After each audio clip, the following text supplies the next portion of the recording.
shan waxyaabood oo ka qaadan karno xulka qaranka Soomaaliya markay u baxeen xulka Guinea kuwaasoo natiijo ibir ah ka soo qaatay taasoo hal dhibic ah xulka qaranka Soomaaliya oo markii ugu horeysay ay dhibic qaataan World Cup Israel waan wax lagu farxo sidoo kale ciyaartoydii dadaalay ee natiijadan keenay waa inaan falanqeynaa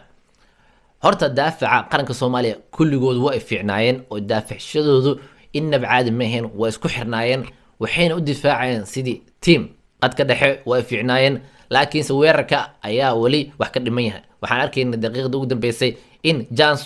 kubad inaba caadi ahayn uu helay weeraryahanka Soomaaliya laakiin se oo ka faa'iideysan waayo oo Borteriga ku shooday taasoo u muuqatay inkastoo offside ay laakiinse waa loo ogolaaday oo gool haduu dhalin lahay oo u soco lahay oo gool ayaa looga dhigi lahay sidoo kale ciyaartan waxaa dadaalay gool hayaha oo safe gareeyay 6 ilaa 7 shoot oo sidoo kale safeyada adduunka Borteriyaasha ay sameeyaan oo safe gareeyay laacibkan inaba caadi ma ahayn waxyaabaha uu safe gareynayay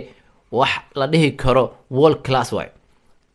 Borterigan ayaa xulka qaranka Soomaaliya u soo hooyay guusha sidoo kale daafacayaasha lama xaqiri karo iyo sidoo kale ciyaartoyda oo dhan way dadaaleen dadaal ay muujiyeen natiijo xun ay iska ilaalinayeen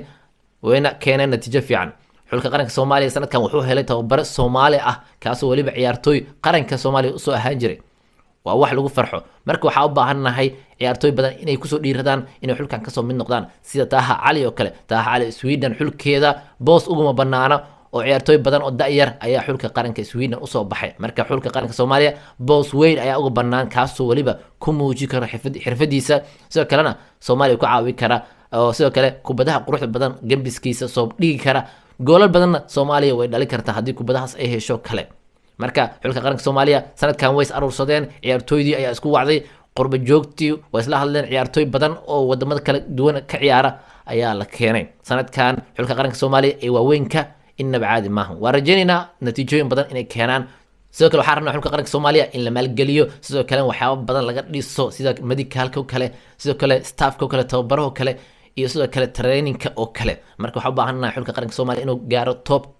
sidoo kale ognahay qurba joog badan ayaa jirto oo tababarayaal ku shaqeysta inay imaadaan xulka qaranka Soomaaliya